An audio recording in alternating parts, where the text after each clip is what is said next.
Bom, aqui no Brasil, as usinas nucleares também foram construídas supostamente para resistir a tremores de terra, ainda que sejam muito mais raros. Mas há diferenças em relação ao modelo japonês.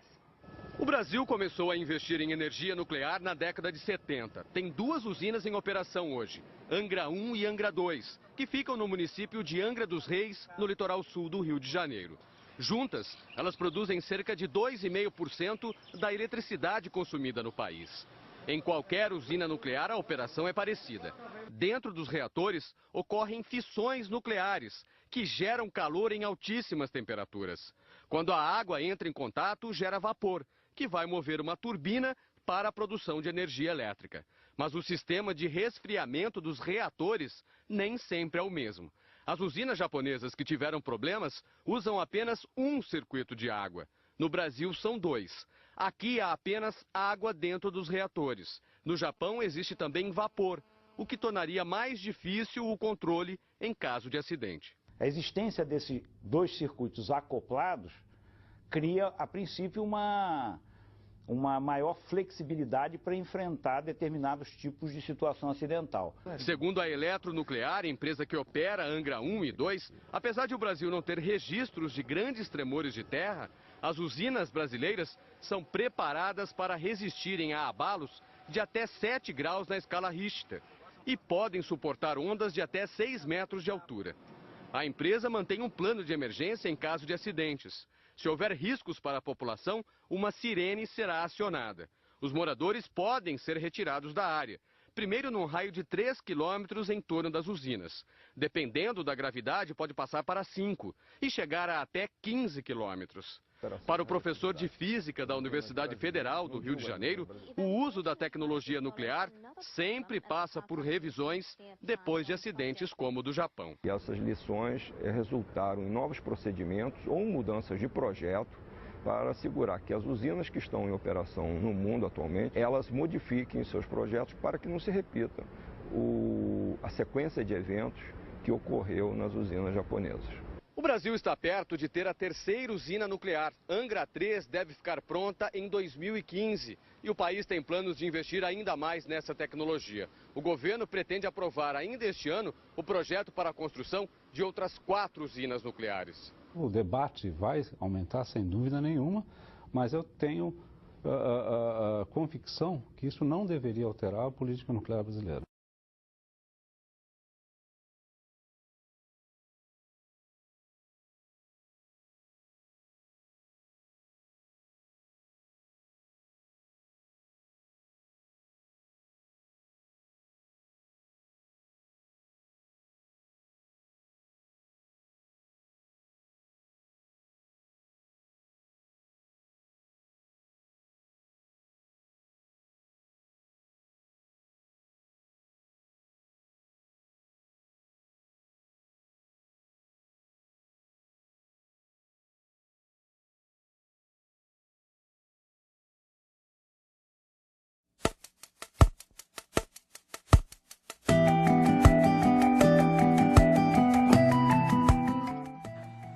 O urânio foi a base da descoberta da radioatividade. Henri Becquerel notou que a uranitita emitia uma forte luz, capaz de atravessar os objetos opacos. O casal Curie, a partir de uma amostra, isolou empregando o exaustivo método de precipitação fracionada os elementos rádio e o polônio, ambos bem mais radioativos que o urânio. Naquela época, os mineiros de uranitita já apresentavam alta incidência de câncer de pulmão. Posteriormente, os próprios Curie vieram apresentar doenças decorrentes da exposição radioativa. O combustível dos reatores nucleares geralmente é o isótopo U-235, obtido através do enriquecimento por difusão ou centrífuga. Os reatores nucleares aquecem água, que na forma de vapor move as turbinas que geram eletricidade. Nesse sentido, as usinas nucleares são análogas às termoelétricas, nas quais o calor gerado pela combustão de carvão ou gás produz vapor. A grande diferença é que os reatores nucleares não emitem dióxido de carbono.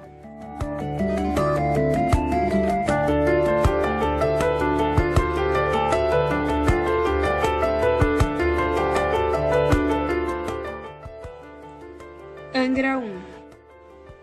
A Angra 1, usina nuclear brasileira na qual é utilizado urânio enriquecido, É a primeira usina que entrou em operação comercial em 1985. A usina opera com um reator de água pressurizada, com 640 megawatts de potência, oferecendo energia suficiente para suprir uma cidade de 1 milhão de habitantes, como Porto Alegre. Após ter superado alguns problemas nos equipamentos em 1990, a usina possui desempenho compatível com a prática internacional, além de ter batido seu recorde de produção em 2010 e 2011. Apesar dessa usina ter sido adquirida através da empresa americana Westinghouse, que não transferia a tecnologia utilizada, a experiência de anos de operação comercial com incríveis indicadores de eficiência da Eletrobras Eletronuclear permite a realização de um programa contínuo de melhoria tecnológica e adquirir os avanços da indústria nuclear. Angra 2. A segunda usina nuclear brasileira, que também utiliza urânio enriquecido, começou a operar comercialmente em 2001, com potência de 1.350 megawatts. Angra 2 é capaz de atender ao consumo de uma cidade de 2 milhões de habitantes, como Belo Horizonte. Fruto de um acordo nuclear entre Brasil e Alemanha, assinado em 1975, a usina nuclear conta com um reator de água pressurizada de tecnologia alemã. O desempenho da usina tem sido exemplar desde o início. No final de 2000 e no início de 2001, sua entrada em operação permitiu economizar água dos reservatórios das hidrelétricas brasileiras, amenizando as consequências do racionamento de energia, especialmente na região sudeste, maior centro de consumo do país. Em 2009, a unidade foi a 33ª em produção de energia entre as 436 usinas em operação no mundo. Angra 3. Angra 3 será a terceira usina da central nuclear de Angra dos Reis e terá potência de 1.405 megawatts. As obras foram iniciadas em 2010 e a previsão é de que a unidade entre em operação em dezembro de 2015. Ela será capaz de gerar mais de 10 bilhões de megawatts-hora anuais, energia suficiente para abastecer as cidades de Brasília e Belo Horizonte durante um ano inteiro. Com Angra 3, a energia nuclear passará a gerar o equivalente a 50% da eletricidade consumida no estado do Rio de Janeiro. A usina será a irmã gêmea de Angra 2. A construção de usina propiciou transferência de tecnologia para o Brasil, o que levou o país a um desenvolvimento tecnológico próprio, o qual resultou do domínio sobre praticamente todas as etapas de fabricação do combustível nuclear. Desse modo, a Eletrobras Eletronuclear e a indústria nuclear nacional reúnem, hoje, profissionais qualificados e sintonizados com o estado de arte do setor.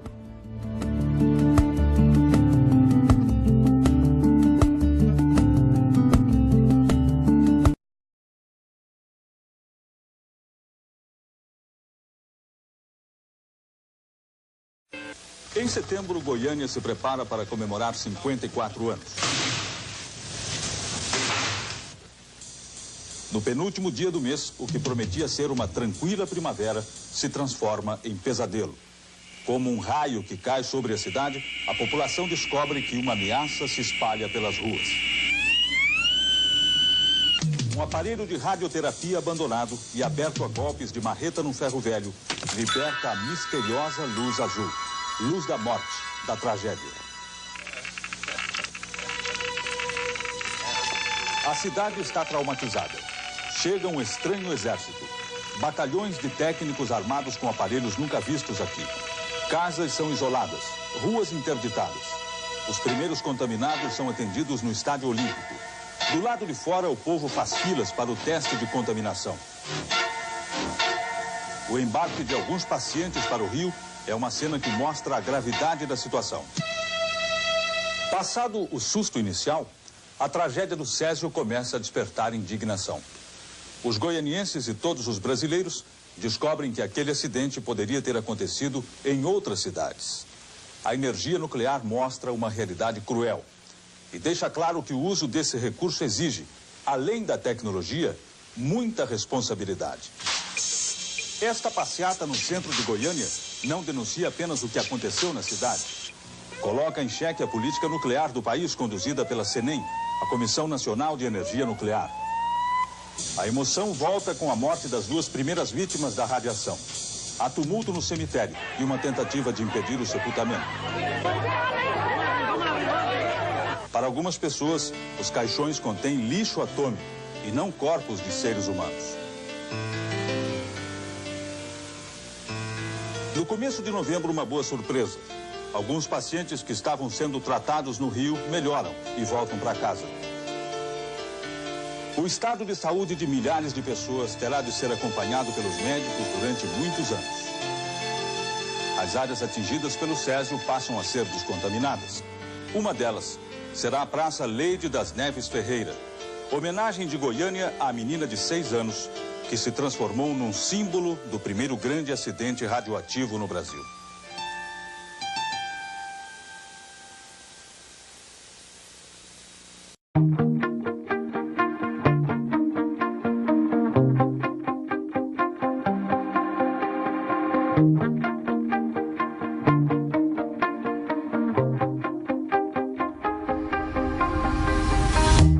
You shot it.